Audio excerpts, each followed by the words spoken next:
Can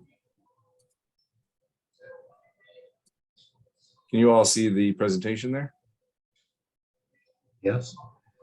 It's a real pleasure to be here speaking with you folks tonight. Dark Horse Flyers Club is a really cool cycling club that I admire from afar, but hopefully when the pandemic and things calm down a bit, I'll be able to be up close with you all in person and share some laps or some hills on a nice day.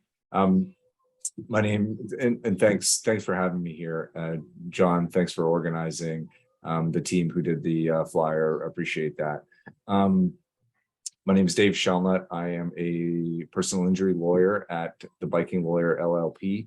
We are a firm that primarily assists injured cyclists, but aside from individual cases, we really believe in a broad collective approach to road safety, and so informing our community, our cycling community, of their rights and entitlements through presentations like this, online guides in our blog, free bike lights in our crash card, which I'll show you in a bit, are really central to what we do as a law firm.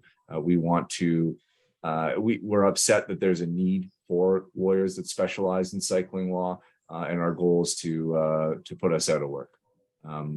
So with that said, we're going to do the Know Your Rights presentation, and this is not so much a discussion of the rules of the road and the close pass or different HTA, Highway Traffic Act provisions, like needing a light and things like that. It's rather a discussion of, should the unfortunate occur, what do you need to do as a cyclist to make sure that your rights are protected, and that you're aware of entitlements. The rules of the road are all important, and so we're not like tossing those aside, just encouraging you to sort of educate yourself on those. Cycle Toronto has great books, great PDFs about it. The local municipalities from here to Ottawa all put their stuff in writing, and sometimes the different rules vary. So depending on the jurisdiction you're riding in, good to check the local rules of the road. But yeah, without further ado, this is our Know Your Rights presentation. The information and whatnot contained within is from the experiences of our own clients who've been in crashes, but it's also a lot to do with my personal experience, having been hit in a bike lane. So it's personal and professional. I'm gonna try not throw a lot of law at you, but I'm going to give you a little bit. And I want everyone to keep in mind that no matter what I say about how the law is supposed to work and how the insurance regime is supposed to respond to a claim, the reality is that may not proceed that way. Some insurance companies will offer you full face value for a property damage of your broken Cervelo. Others will try and cut you down at 75% depreciation. Some insurance companies will approve psychological treatment for PTSD following a crash. Others will not. So what I tell you is how it's supposed to work, but in reality, it may be different. And we recognize that part of the differences may be systemic barriers and oppressions. Your class, race, gender, creed may all influence how you're treated, from insurance companies, healthcare systems, and police as well. Like I said, we've got some great rights information on our blog posts, on our website, how to interact with the police, different rules of the road, things like that. So check those out. We also post it all on socials. I'll pop that into the chat later at the Biking Lawyer. Okay, so crashes happen, unfortunately. What to do? There's sort of three key things we want cyclists to remember, whether you're involved in a crash or you witness one. number one is, if you're able to, get safe and assess your injuries, seek medical attention. So when I was hit, I was in the painted bike lane in Dundas East, approaching Logan, and a car turned right in front of me without indicating and hit me, and I went down in the middle of the intersection. I tried to stay as calm as possible, took some breaths and grounded myself, and then assessed to see if I could get out of the middle of the road. I was able to, and so I got onto the sidewalk. So I did a good job there, getting safe. But I had that adrenaline running, which we were talking about earlier. I was in shock. And so while I gathered some information at the scene, I had just been through a big recovery. I didn't want to be injured again. And so, I refused to call an ambulance to the scene, and I left. I actually biked home. And that was in the evening. And around 4 a.m, not being able to sleep, I realized that something was pretty wrong. And so I went to the ER after that shock, and the adrenaline had worn off, and I had fractured my wrist and my elbow. This is common. I see this all the time, particularly so with head injuries.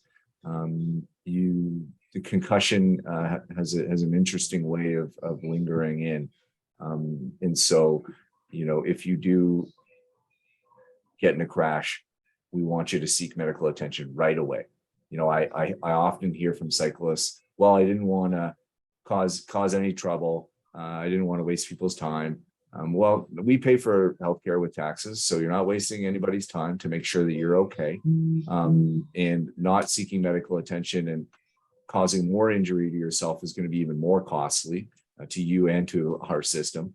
But as well, people worry about, oh, I didn't want the $45 ambulance bill. Well, that's covered, whether you're at fault or not. And I'll tell you about that in a minute. That bill is covered. So get them down there, medical attention. Another thing I often hear is, well, I didn't want to go to the ER because it would take 4 hours. And surely it may. But what often happens if you don't do that is that, okay, I didn't go to the ER and wait 4 hours, but I'm not feeling well the next day. So I go to my family doctor. Well, that's 2 hours. I have to book an appointment, go to see them. They can't do x-rays on site. So they send me down to the lab the next day or whenever I can get in there. And then that's another hour or two. They can't give me the results. You've had an ultrasound. They can't tell you what it is. So then a couple of days later, you got to go see your doctor again. So now you're 6 to 9 hours in multiple appointments when you could have just sat in the ER.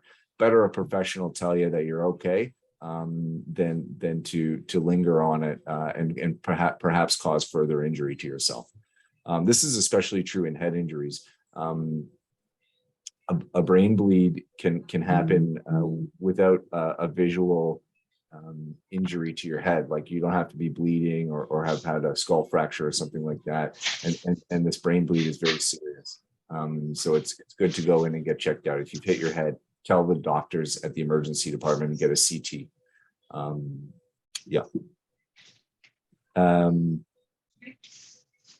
If you can't get safe and get off the road, ask for help, scream for help. I know that we as cyclists always stop and help our fallen friends. So ask for that help. People will be there. You're in shock. Get someone to help you. Number 2, take pictures, as many pictures as possible. I got off the road, and that was, I didn't assess my injuries properly, and I biked home, and I messed that up. But what I did do was take pictures, and I did that well.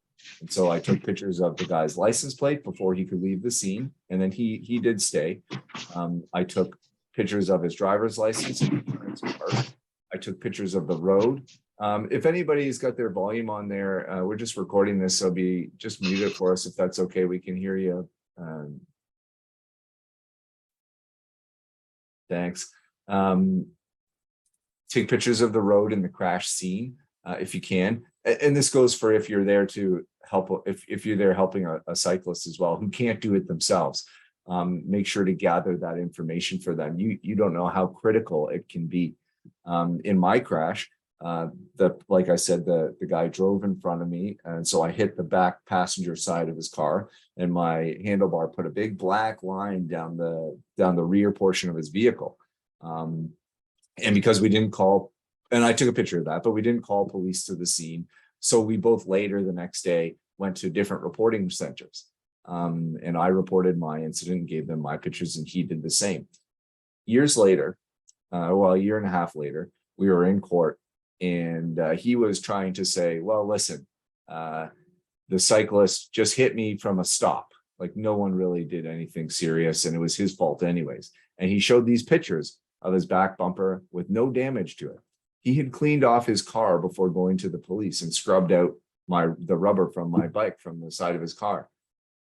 Thankfully, I had my own pictures, which showed the damage, and so we were successful in destroying his credibility, but also resolving the case in my favor.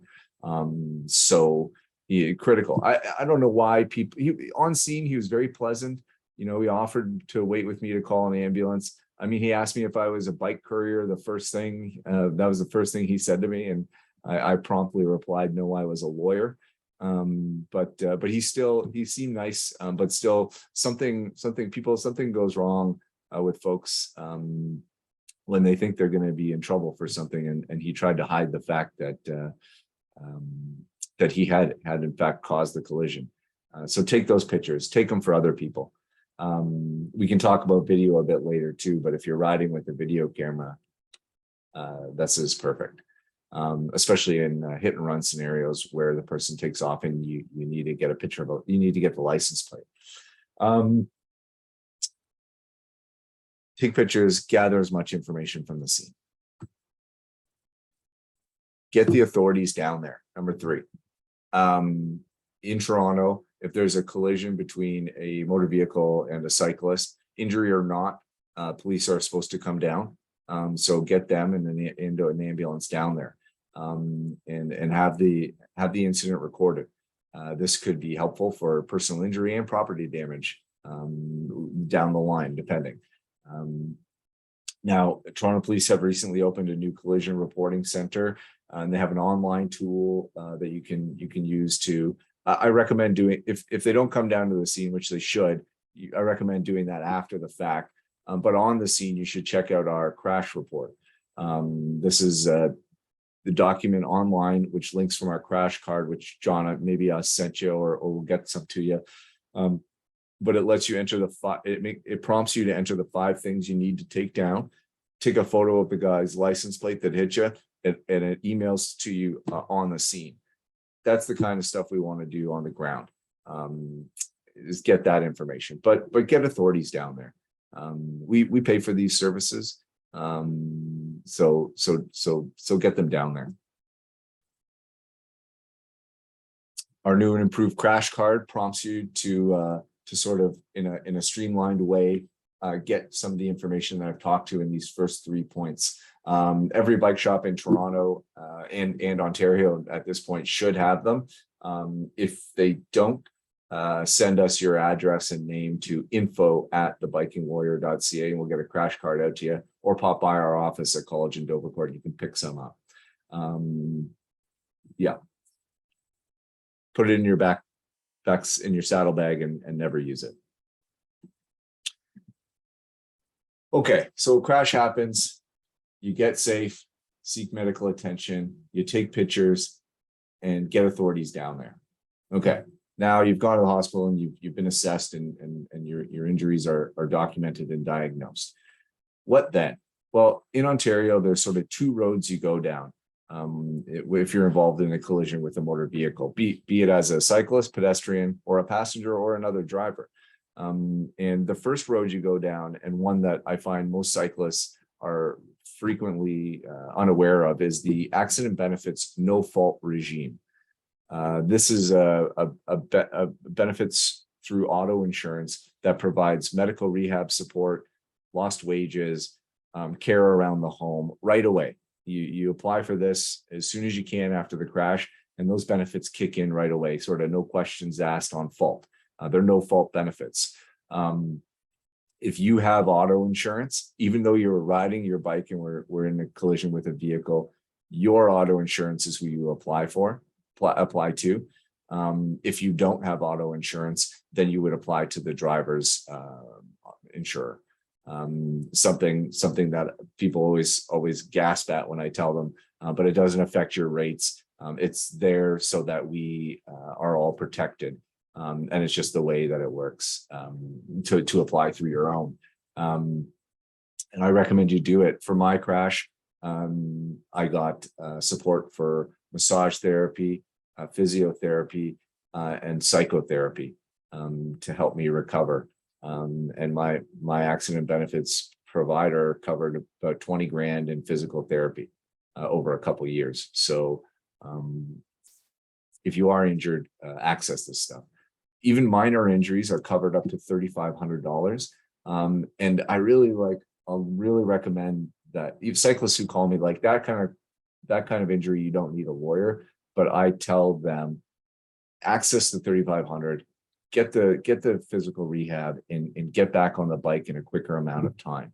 We're perhaps all getting a bit older, and so we can use some help in our rehab because we don't want to miss out on a season of cycling. If you're more seriously injured, more than a sprain or strain, like a broken wrist, like I had, or concussion, then you get access to up to $65,000 in medical care. And then if you're catastrophically impaired, it's up to $1 million. And this kicks in right away. Yeah, we've written a great blog post about it, so check that out if you want more information. But it's a really good thing to keep in mind. You have it, even if you're on your bike and not in your car.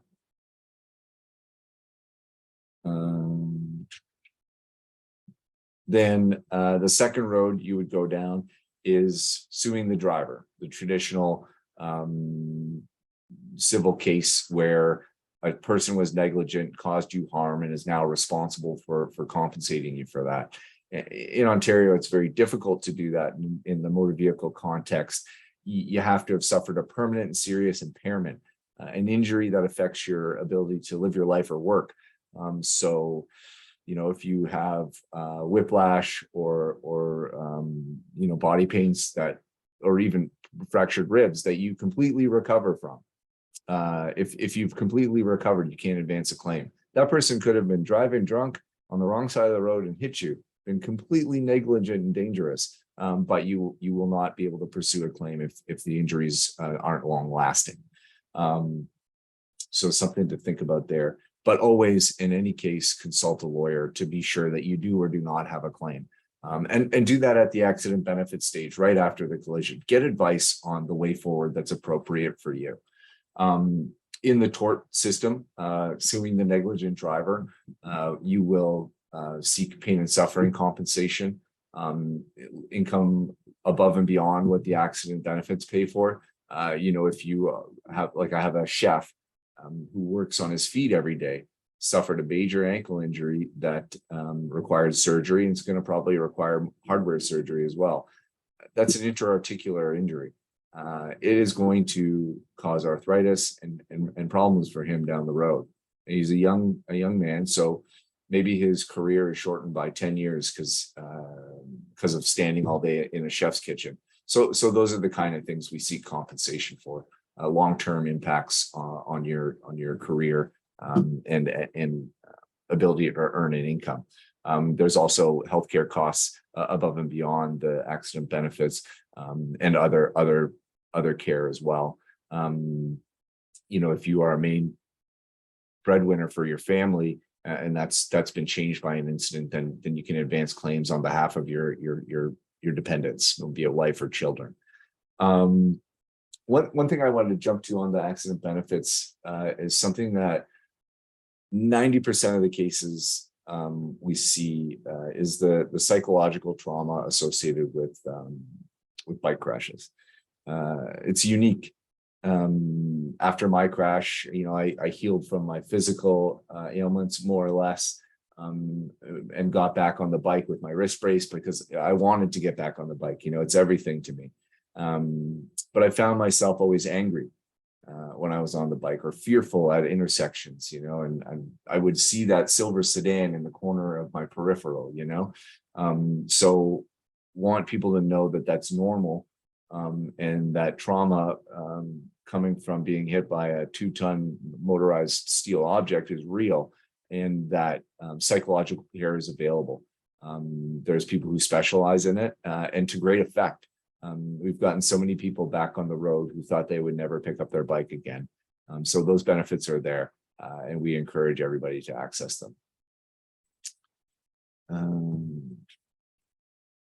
We mentioned this a bit at the beginning, but there are systemic differences to how the health, policing, or insurance regimes will interact with you. A lot of the answer to this is get an advocate in your corner in the initial stages. That may be a friend or a family member to help you talk to the hospital, help you on the phone with police if you're giving a statement, this kind of stuff. Down the road, dealing with insurance companies, it may be having a lawyer in your corner. Some communities may not trust lawyers in the legal system, and that's completely reasonable to turn to professionals who contribute to your community, or that are known to people that you trust. And